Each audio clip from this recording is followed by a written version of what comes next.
Deathworld 9 was dead. The fractured moon floated like a scab in the Black Sea, lit only by its cracked crust and the flicker of failing orbital buoys. No wind. No breath. Just silence and static on every frequency. Captain Miraval stood on the observation deck of the TS Rook, her jaws set. Below her, Deathworld spun in slow ruin, scraped clean by centuries of failed mining and abandoned after an outbreak of geological instability. The official logs called it tectonic collapse. Her gut called it something else.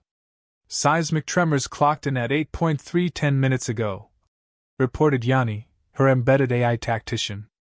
Its voice rang metallic, but carried the cadence of concern. Patterns irregular. Almost intentional. Mira didn't answer right away. She studied the live feed from the surface, slagged buildings, rusted transport rails, and one massive scar in the moon's crust. Jagged, almost deliberate. The kind of shape you didn't find in nature. "Drop us to Station Point Bravo," she ordered. "And prep the away team." Yanni pulsed once in acknowledgement. The descent was fast, surgical. Inside the dropship, Mira sat with Theskar, the insective linguist who insisted on carrying 3 satchels filled with brittle scrolls and scanning tools. His mandibles clicked softly as he reviewed a worn data pad. "You seem nervous," Mira noted. "The ancient Zenari records spoke of this moon," Theskar replied without looking up. "They called it Kareth Down. The womb of the sleeping iron.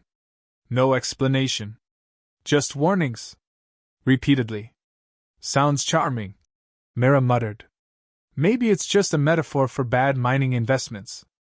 Theskar didn't smile. His kind rarely did. They landed hard. The old station hadn't seen visitors in 50 years, and the gravity grid beneath it groaned like a dying whale. Mira led the team down through bent corridors and dust-choked airlocks. The place stank of oxidized metal and something older, ozone and rot. "Got power," called Lieutenant San, kneeling beside an exposed control panel. "Rebooting internal systems now." Mira moved to the central hub. The room was circular, lined with forgotten terminals and skeletal consoles. One screen still blinked, buried under grime. She scraped a hand across it. The display flared, revealing a schematic of Deathworld's core. Something pulsed near the mantle line, too symmetrical to be magma. It looked constructed. Yanni's voice buzzed over comms. "Captain, we're getting new data. There's a signal coming from inside the crust. Deep. Layered under tectonic bedrock. Artificial resonance, not geological. Origin? Beneath your feet. 2 kilometers down." Minutes later, they reached a cavern, unnatural, too smooth to be erosion. Steel ribs framed the walls like the bones of a god. The air shimmered with static. In the center lay a sealed hatch the size of a freighter. Burnt glyphs surrounded it, some familiar, others impossible. Theskar crouched and traced a spiral with one claw. "This isn't Sorathian. Or Terran. These markings are pre-unification. Possibly pre-awakening." Mira knelt beside him. "Can you read it?" "Parts of it. This one, emergence. This, cycle. And here, initiate. Try not to touch anything labeled initiate." Too late. A tremor rolled through the floor like a living thing. Lights pulsed from beneath the hatch. Machinery groaned as if exhaling after eons. The ground split open. Alarms screamed inside Myra's helmet. Her HUD danced with seismic warnings as the chamber began collapsing. San grabbed Theskar and shoved him back toward the lift shaft. A massive slab of alloy rose from beneath the floor. It wasn't a door. It was a face. 30 meters wide. Asymmetrical. One eye socket hollow, the other embedded with a spinning gyroscopic orb that flickered with pale blue light. The metal was etched with scars, some natural, some carved. And then the eye opened. Light erupted from it in a focused beam, sweeping across the chamber. When it landed on Mira, her calm crackled violently. A voice, not spoken but felt, rippled through every frequency. "Identification human. Codex match. Interface possible." Yanni shouted in her ear. Captain, pull back! The thing's scanning you! Mira didn't move. Her gaze locked with the eye. Inside it, shapes danced, like memories projected in smoke. Earth. Fire. Titan corpses. Human war. And then, a face. Older. Sharper. Smiling through pain. Kale, run. The hologram ignited above them, grainy, but unmistakable. Kale stood tall, his left arm a sleek prosthetic, his eyes hard with fanatic clarity. People of the Accord. Of the Collective. Of every pitiful empire that feared us, listen well. His voice was live, not a recording. Broadcasting now. I warned you when I stood at Ison Prime. I warned you Earth had bled too long to be ignored. Now we reclaim our place, with the weapons you buried and the gods you silenced. Behind him, the Titan stirred, its limbs shuddering with power as the ground shook harder. This moon was your cage. I made it a cradle. And Mira. Her name hung like a blade. I hope you remember how to bleed. The transmission cut. Mira turned to her team. We're leaving. Now. The Titan's arms snapped upward. Cables burst from the walls. Energy surged through the air like the planet itself was waking in rage.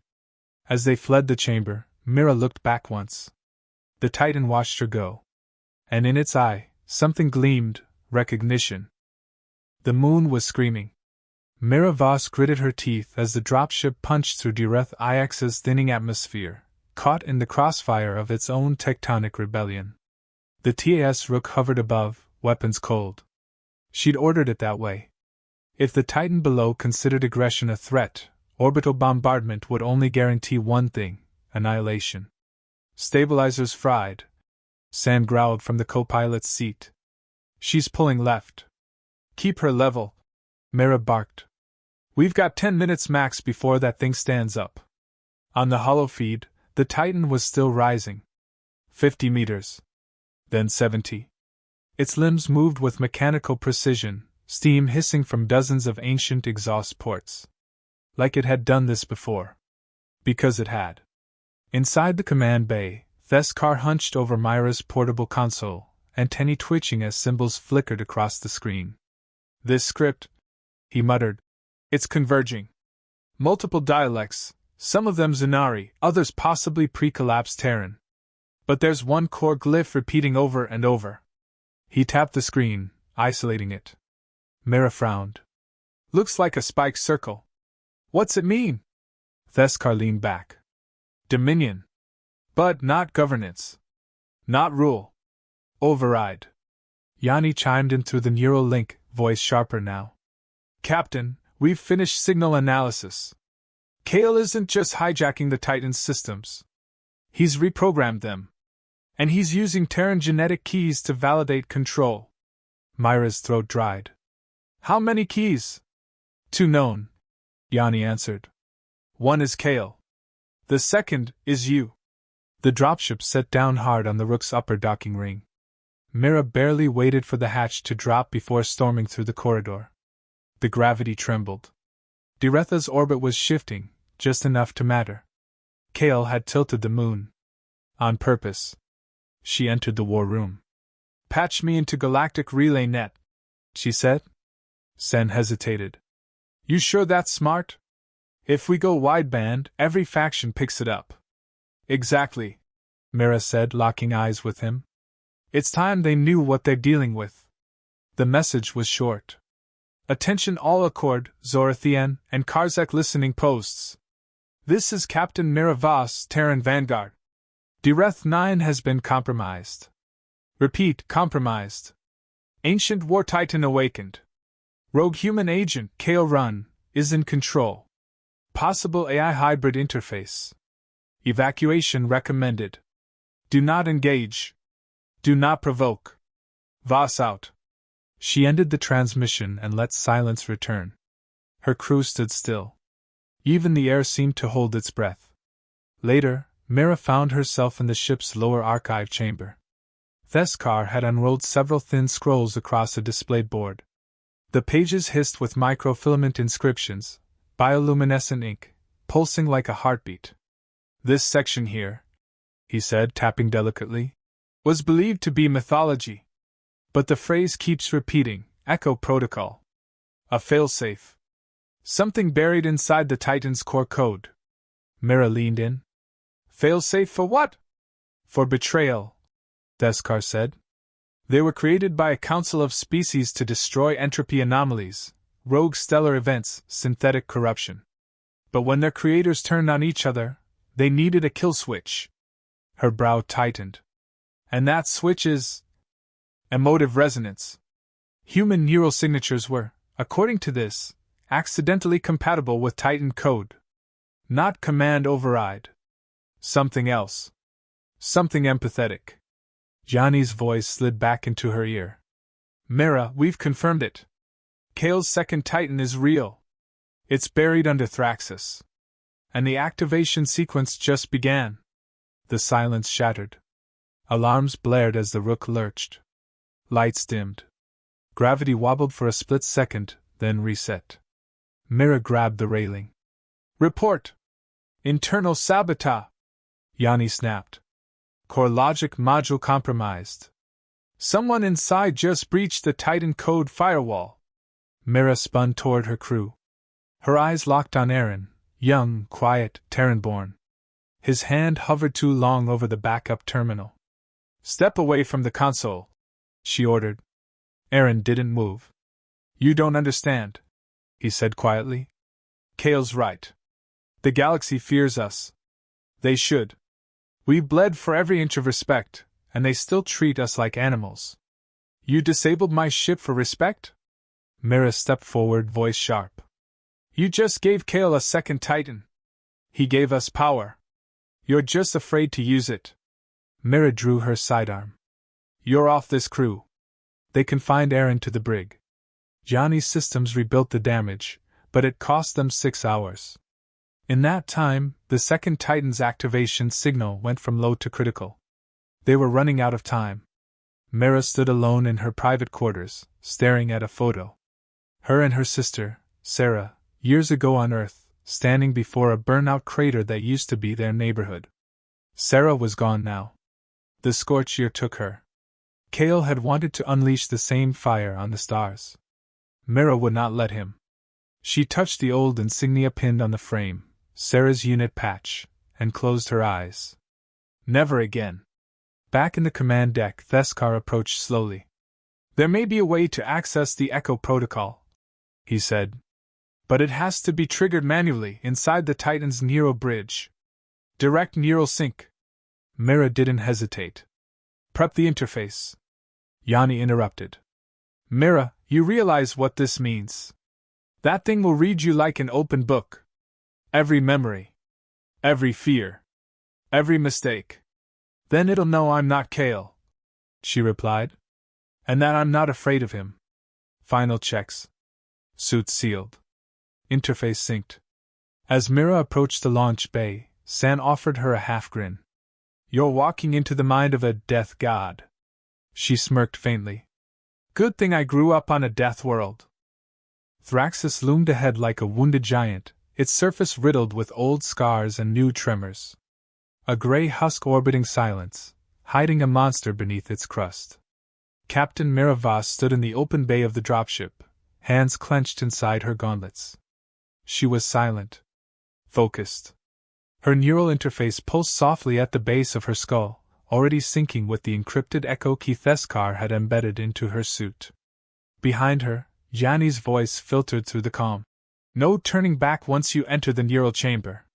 The interface will bind you to the Titan's core. If the system rejects you, it won't just shut you out, it'll erase you. I understand, she said. And if Kale gets there first? I end it. The entry point wasn't a door. It was a wound in the planet, half-collapsed rock and writhing metallic tendrils pulsing with red light. Mira descended into the abyss, the temperature shifting from freezing to blistering in seconds. Each step echoed down an impossible corridor of living metal. She reached the neural bridge. A sphere, 10 meters wide, suspended midair by strands of plasma and magnetic fields, pulsed with slow, rhythmic light. Inside floated the Titan's command core, a glowing obsidian orb wrapped in tendrils like a massive, beating heart. A voice welcomed her. Human pattern recognized. Cognitive link established. Echo interface pending. Then came the footsteps. Heavy, uneven, metal dragging on stone. Kale Run emerged from the shadows. His body was changed. What was once flesh had been reforged, half his face replaced with a sleek obsidian mask, a control harness fused to his spine, trailing neurofilaments that slithered into the Titan's systems. "You followed me," he said, as if greeting an old friend. "Good. I wanted you to see what we were meant to become." Mira raised her sidearm. "Step back. Disconnect. Now." Kale smiled, slow and cold. "You think small, Mira. Always did. Diplomacy. Tolerance. Integration. Meanwhile, they laugh behind our backs. They fear us. And they should. Titans don't negotiate. They dominate. You're using machines built to prevent extinction to cause it. That's not power. That's cowardice. I call it course correction." Kale's eye gleamed. "Earth forged us in storms.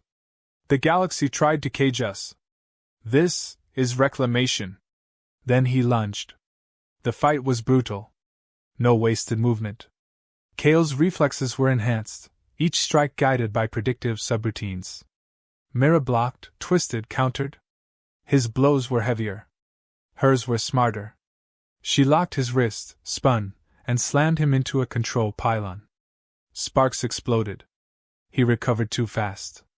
"You always fought like a tactician," he said, panting. "But this isn't chess anymore. It's survival." "No," Mira replied, voice flat. "It's justice." Kale swung. She dodged. He overextended. She drove her boot into the side of his prosthetic knee. It shattered with a mechanical scream. He fell. Mira didn't wait. She dove for the neural core, slamming her palm onto the console and triggering the interface. Her vision blurred. Reality warped. She was no longer in her body. She stood inside the Titan's mind. A vast obsidian plain stretched in every direction. Ghostly outlines moved in the dark, fragments of war, voices from 1,000 extinct civilizations, AI screams trapped in loops. Then came the voice. "State intent," Mira breathed. "To shut down the override. To end Kale Run's command. To restore protocol Echo." Silence. Then, "Echo protocol requires emotional imprint. Begin synchronization." Her memories surged forward. She was 16, hiding under a scorched sky as orbital strikes turned her city into ash. Her sister's voice screamed through static, then faded forever. She was 23, standing in front of a tribunal, testifying against Kale Run after Ice and Prime.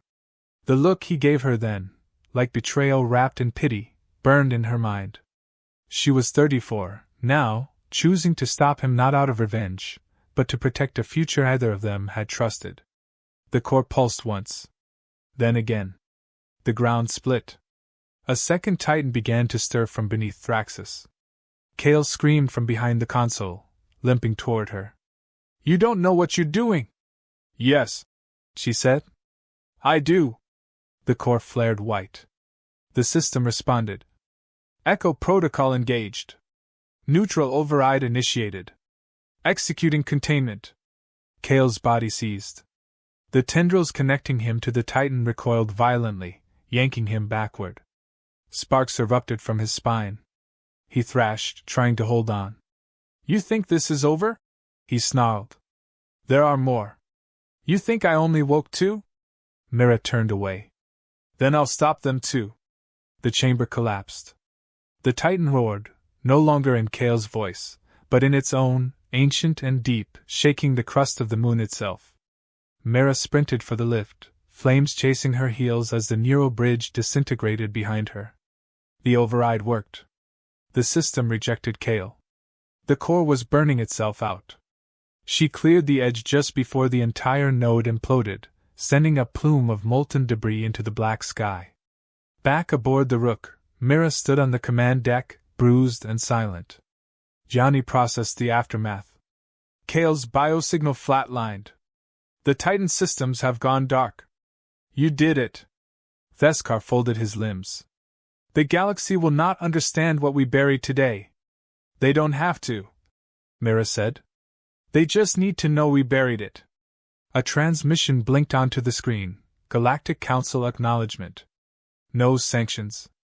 No accusations. Just one line. Threat neutralized. Terran actions under review. Provisional commendation issued. That night, Mira watched Ureth 9 from the viewport. Quiet now. Cold. But safe. Gianni's voice came softly. Are we done? Mira didn't answer immediately. Then, we're Deathworlders.